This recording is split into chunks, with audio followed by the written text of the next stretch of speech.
Hello student, good afternoon to all. Welcome to Rise Smart Bangla. শুভ বিজয়া সকলকে। অন্যান্য দিনের মতনই সাবজেক্ট ইকোনমিক্সের ওপরে বেশ কিছু গুরুত্বপূর্ণ প্রশ্ন নিয়ে আমরা আলাপ আলোচনা করব, যেগুলো তোমাদের আপকামিং পরীক্ষার জন্য খুবই হেল্পফুল হতে চলেছে। কাজে ক্লাসটা তোমরা সবাই অ্যাক্টিভলি পার্টিসিপেট করো এবং ভিডিওটা ভালো লাগলে অবশ্যই লাইক কমেন্ট শেয়ার করতে ভুলো না, যাতে আরও অনেক বেশি সংখ্যক স্টুডেন্ট এই প্ল্যাটফর্মটা সুযোগ সুবিধা নিতে পারে। সুতরাং আর দেরি না করে ক্লাসটা শুরু করছি। ফার্স্টের কোয়েশ্চেনটা আশা করি তোমাদের কাছে স্ক্রিনে ভিজিবল। ফার্স্ট যে কোয়েশ্চেনটা তোমরা দেখছো কি বলেছে দেখো, which of the following is not a function of the RBI. কোনটা তোমার মনে হয় আরবিআইয়ের ফাংশন নয়? Bankers bank, controller of credit, custodian of foreign exchange reserve, allotting money directly to farmers for agricultural development। তো এই ধরনের প্রশ্ন ভীষণই প্রবাবল কোয়েশ্চেন এবং ডেফিনেটলি আপকামিং রেলের যে এক্সাম আসতে চলেছে সেক্ষেত্রে কিন্তু এই ধরনের প্রশ্ন থেকে প্রশ্ন আসার সম্ভাবনা আমরা ভাবতেই পারি এবং খুবই একটি ইজি নোটের কোয়েশ্চেন। এটার মধ্যে কোনো টাফ কনসেপ্ট বলা হয়নি। আরবিআই আমাদের দেশের সেন্ট্রাল ব্যাংক এবং সে কোন কাজটা করে না, not a functions of RBI, কোনটা করে না। তো তার মধ্যে অপশানসগুলো কী আছে দেখো, bankers bank, controller of credit, custodian of foreign exchange reserve, allotting money directly to the farmers for agricultural development. আজ এই কোয়েশ্চেনটা আনসার কী হবে বলো?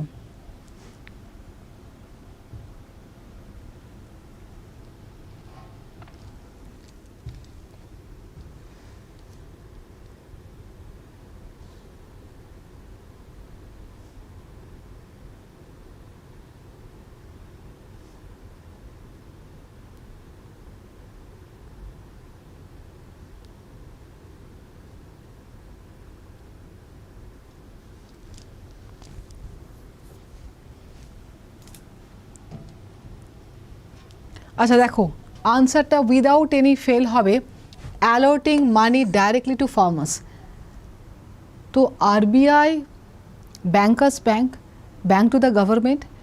আরবিআই আমার তোমার মতো লোকজনদের নর্মাল ব্যাংকিং পরিষেবা দেয় না, কারণ আরবিআই রিটেল ব্যাংকিং করে না। সুতরাং ব্যাংকার্স ব্যাংক অপশানটা তো হবেই। নেক্সট, কন্ট্রোলার অফ ক্রেডিট, আমাদের দেশে ঋণ নিয়ন্ত্রণ করার জন্য যে বডিকে আমরা ভীষণভাবে দায়িত্বটা দিয়েছি সেটা ডেফিনেটলি আরবিআই। তো ব্যাঙ্কগুলো লোনের পরিমাণকে নিয়ন্ত্রণ করে আমাদের ইকোনমিতে দাম স্তরের ভারসাম্য বজায় রাখা, তো এটা আরবিআইয়ের one of the crucial function. তো কন্ট্রোলার অফ ক্রেডিট তো হবেই। Custodian of foreign exchange reserve, আমাদের দেশের বৈদেশিক মুদ্রার ভান্ডার মেনটেন করাটা আরবিআইয়ের কাজ, কিন্তু ফার্মারদের ডাইরেক্টলি মানি প্রোভাইড করাটা আরবিআইয়ের কাজ নয়, কারণ আরবিআই রিটেল ব্যাংকিংটা করে না এবং সেক্ষেত্রে কোনো ফার্মারের লোনের প্রয়োজন হলে ডেফিনেটলি সে regional rural bank, cooperative bank, commercial bank এদের কাছে যাবে, কিন্তু আরবিআইয়ের কাছ থেকে ডাইরেক্টলি ফান্ডিং পাওয়ার কোনো ফেসিলিটিস এটা নেই, কারণ আরবিআই রিটেল ব্যাংকিং করে না, রাইট? তার RBI bankers bank one kind of wholesale banking করে থাকে। সুতরাং এটা কিন্তু কোনোভাবেই হবে না যে ফার্মারদের ডাইরেক্টলি ফান্ড দেওয়ার বিষয়টা আরবিআই কোনোদিনই করবে না। সুতরাং আনসারটা উইদাউট এনি ফেল কিন্তু ডি হবে। এবার পরের কোয়েশ্চেনটা দেখো, now who decides the monetary policy of India. ইন্ডিয়াতে মনিটারি পলিসি কে ডিসাইড করে থাকে? তো কি আছে দেখো, RBI, banks association of India, monetary policy committee, Niti আয়োগ।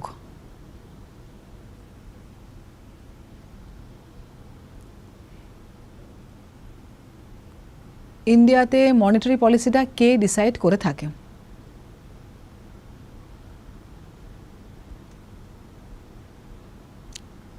তুহিন বলছো সি, একদমই ঠিক আনসার, মনিটারি পলিসি কমিটি। তার কারণটা হচ্ছে মনিটারি পলিসির ক্ষেত্রে পুরো বিষয়টা আমরা জেনারেলি আরবিআইয়ের সঙ্গে লিঙ্ক আপ করে থাকি, কিন্তু উর্জিত প্যাটেল কমিটির রেকমেন্ডেশনে উর্জিত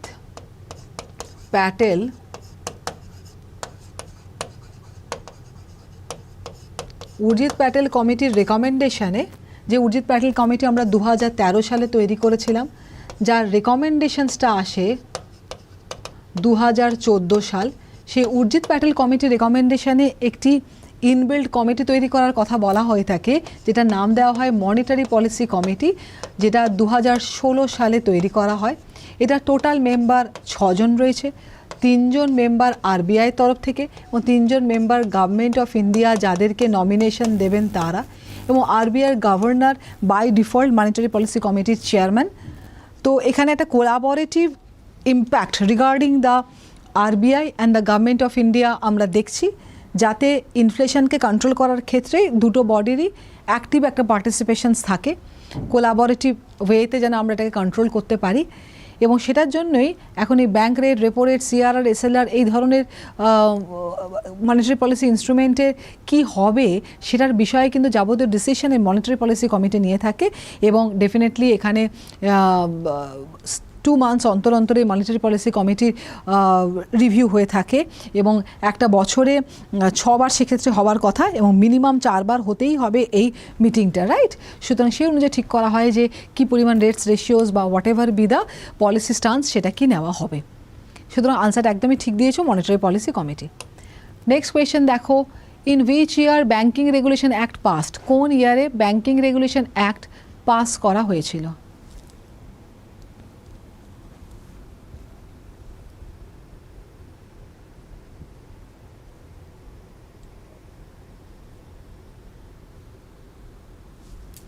কোন ইয়ারে ব্যাঙ্কিং রেগুলেশন অ্যাক্ট পাস করা হয়?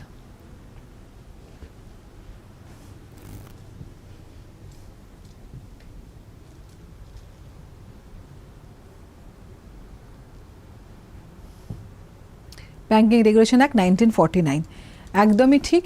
এটাই সেই ফেমাস অ্যাক্ট যে অ্যাক্ট অনুযায়ী entire Indian banking system supervise, monitor করার পাওয়ার কিন্তু আরবিআই এনজয় করে।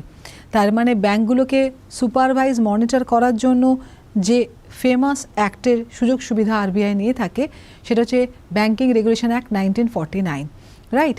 আরবিআই অ্যাক্ট 1934-এরও গুরুত্ব আছে, কিন্তু সেটা খুব লিমিটেড জনার, কারণ আরবিআই অ্যাক্ট 1934 অনুযায়ী আমরা ঠিক করে থাকি যে একটা ব্যাংক শিডিউল্ড ব্যাংক হবে কি নন শিডিউল্ড ব্যাংক হবে। তো এই যে বিষয়টা সেটা আরবিআই অ্যাক্ট 1934 অনুযায়ী হয়, কিন্তু একটা ব্যাংকে লাইসেন্স দেবো কিনা, একটা ব্যাংকে পেনাল্টি চার্জ করা হবে কিনা, একটা ব্যাংকের ডে টু ডে ব্যাংকিং অ্যাক্টিভিটিসের মধ্যে যে হস্তক্ষেপ করা, সেটার জন্য যে অ্যাক্টের থ্রু দিয়ে সেটা করা হয় সেটাকে বলা হয় ব্যাঙ্কিং রেগুলেশন অ্যাক্ট 1949। তো আনসার একদম ঠিক আছে, তো সেটাই হবে যে 1949। নেক্সট কি আছে দেখো, imperial bank of India was nationalised in. Imperial bank of India কবে ন্যাশনালাইজ করা হয় এবং হয়ে তার কি নামই বা হয়? বলো কি হবে?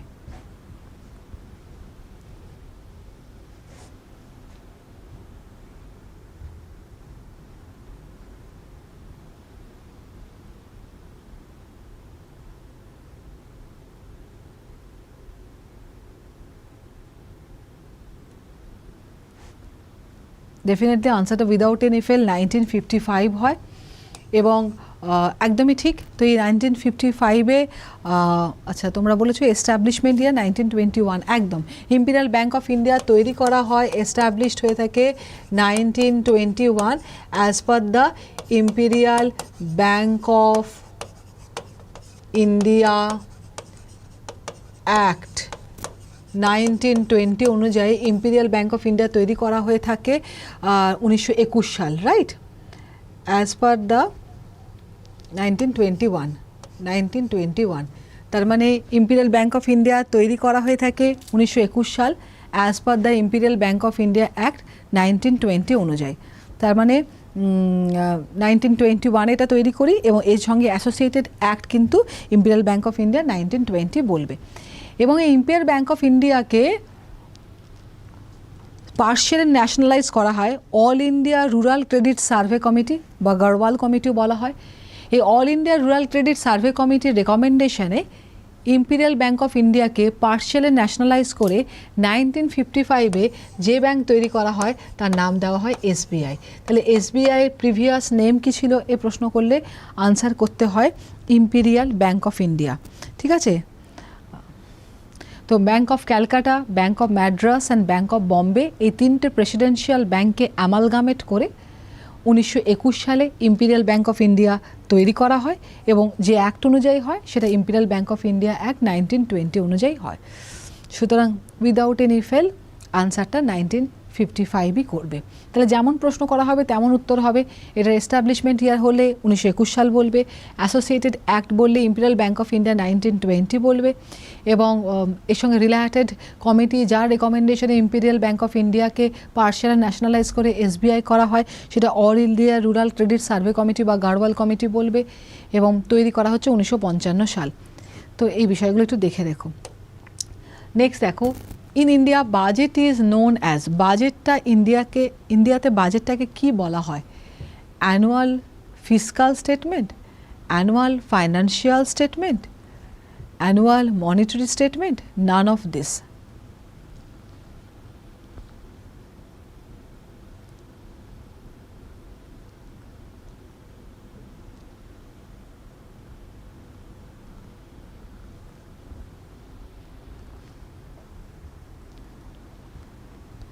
Annual financial statement definitely.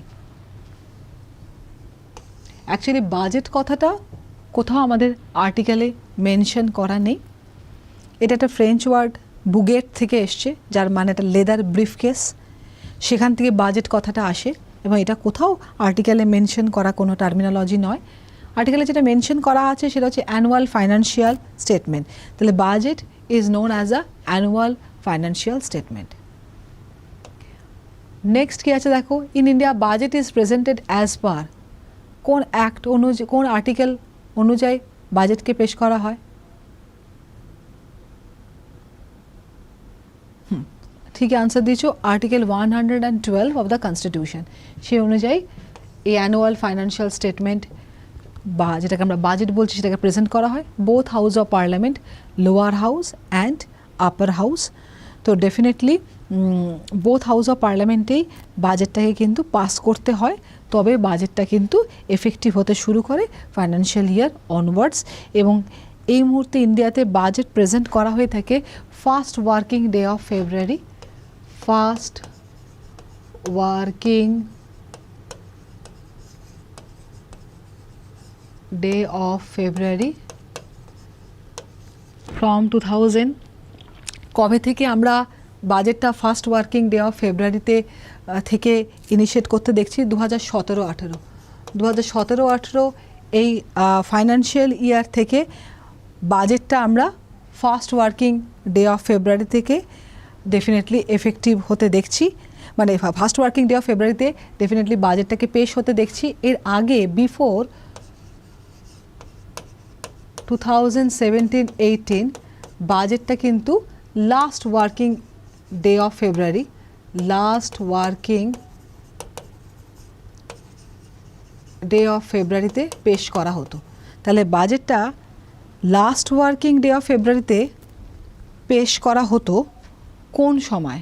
সেটা বিফোর 2017-18, কিন্তু 2017-18 অনওয়ার্ডস বাজেটটা পেশ করা হয়ে থাকে ফার্স্ট ওয়ার্কিং ডে অফ ফেব্রুয়ারি। একটাই কারণ, যাতে ফেব্রুয়ারি মার্চ দুটো মাস টাইম পাওয়া যায় এবং 1 এপ্রিল থেকে নতুন ফাইন্যান্সিয়াল ইয়ার অনওয়ার্ডস বাজেটটাকে যাতে এফেক্টিভ করা যায়। তার মানে বাজেট যাতে কোনোভাবে বোথ হাউস অফ পার্লামেন্টে পাস করার ক্ষেত্রে কোনো সমস্যা না হয়, সেই জায়গা থেকে দাঁড়িয়ে ডেফিনেটলি এটা কিন্তু এই স্টেপস বা এই প্রপোজিশনসটা নেওয়া হয় যে বাজেটটাকে প্রেজেন্টেশনে ডেটটা অ্যাডভান্স করে নিয়ে লাস্ট ওয়ার্কিং ডের বদলে first working day of February আমরা এনশিওর করি। নেক্সট কোয়েশ্চেন কি আছে দেখো, which of the following is not an instrument of fiscal policy? কোনটা তোমার মনে হয় ফিসকাল পলিসির ইনস্ট্রুমেন্ট নয়? Taxation, deficit financing, issuing currency, public debt.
আচ্ছা তোমরা কি দিচ্ছ আনসার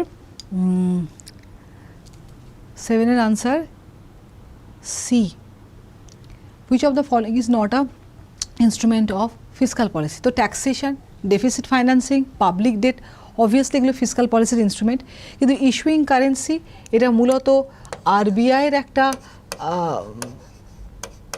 এক্সক্লুসিভ ফাংশনের মধ্যে পড়ে এবং এটা আরবিআই 1934 অনুযায়ী কারেন্সি ইস্যু করার পাওয়ারটা আরবিআই এনজয় করে এবং সেটা মনিটারি পলিসির ভীষণভাবে পার্ট, সেটা কোনোভাবে ফিসকাল পলিসির সঙ্গে যুক্ত হতে পারে না, কারণ ফিসকাল পলিসি মূলত মিনিস্ট্রি অফ ফাইন্যান্স ডিল করে থাকে এবং সেই ফিসকাল পলিসির ক্ষেত্রে আমরা taxation, public debt, deficit financing, taxation মানে মনে করা যাক ইকোনমিতে প্রচুর পরিমাণে ইনফ্লেশন আছে এবং সেটাকে কন্ট্রোল করতে চায়, তো সেটার জন্য সরকার ট্যাক্স রেট বাড়িয়ে দিতে পারে, সেটা দিয়ে ইনফ্লেশনকে কন্ট্রোল করতে পারে।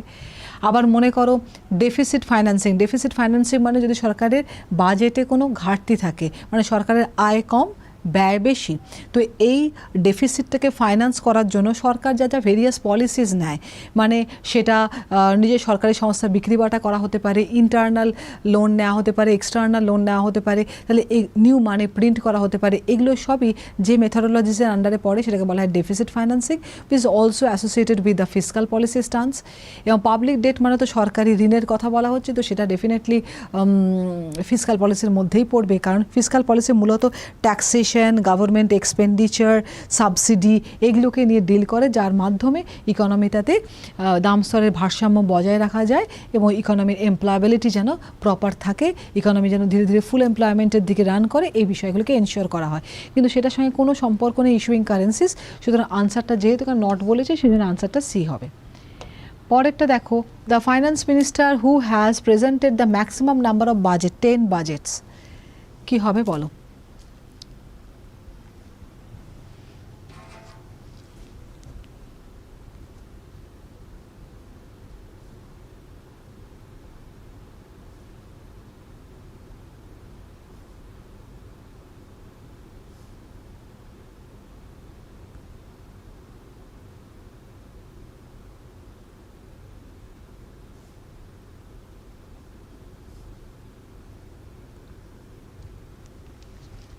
আনসার করছো তোমরা এই সি, একদমই তাই, মোরারজি দেশাই 10 টাইমস, এবং সেকেন্ড হায়েস্ট হচ্ছেন এই মুহূর্তে দাঁড়িয়ে পি চিদাম্বরম এবং আমাদের honourable finance minister Nirmala Sitharaman 8 Times budget তারা পেশ করেছেন, রাইট? সুতরাং এটা সেকেন্ড হায়েস্ট, কিন্তু ফার্স্ট হায়েস্টে কিন্তু মোরারজি দেশাই বলবে, যেটা 10 বাজেটসে পাবলিশ করার কথা।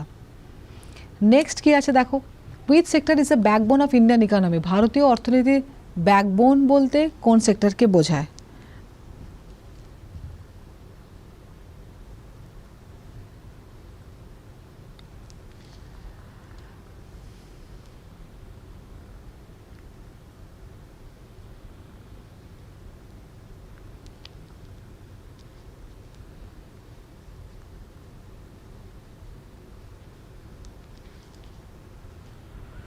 আচ্ছা, ভারতীয় ইকোনমির ব্যাকবোন বলতে ডেফিনেটলি এগ্রিকালচার সেক্টরটাকেই বোঝায়, কারণ এগ্রিকালচার সেক্টরকে ইন্ডিয়ান ইকোনমির ব্যাকবোন বলা হয়, not in terms of its contributions towards the national income, but in terms of its contribution towards the occupational structure, right? ইন্ডিয়ার প্রায় 50% লোকে সরাসরি কর্মসংস্থান এগ্রিকালচার করে থাকে এবং 65 to 70% লোক ডাইরেক্টলি অ্যান্ড ইনডাইরেক্টলি এগ্রিকালচার সেক্টরের উপর ডিপেন্ডেন্ট। দ্যাটস ওয়াই এগ্রিকালচারকে ইন্ডিয়ান ইকোনমির ব্যাকবোন বলা হয়। Whereas in terms of contributions towards the national income কিন্তু সার্ভিস সেক্টর হায়েস্ট হবে, ঠিক আছে? তো সার্ভিস সেক্টর কিন্তু কন্ট্রিবিউশনের দিক থেকে হায়েস্ট, কিন্তু যদি আমি অকুপেশনাল স্ট্রাকচারের কথা বলি তাহলে আনসারটা কিন্তু এগ্রিকালচার হয়, সেই জন্য এগ্রিকালচারকে ইন্ডিয়ান ইকোনমির ব্যাকবোন বলা হয়। লাস্ট কোয়েশ্চেন কি আছে দেখো, land reform is covered under, land reform কিসের আন্ডারে কভার করা হয়? Central list, state list, concurrent list, none of the above.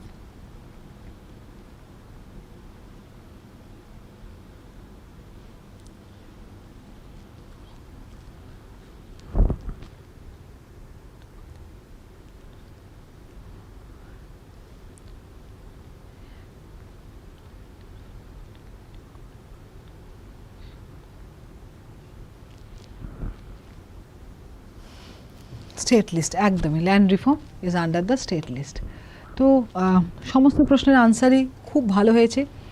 এইভাবে মন দিয়ে একটু পড়াশোনা করো এবং আশা করি আগামী দিনের পরীক্ষাগুলোতে খুব ভালোই ফলাফল হবে। Thanks for watching.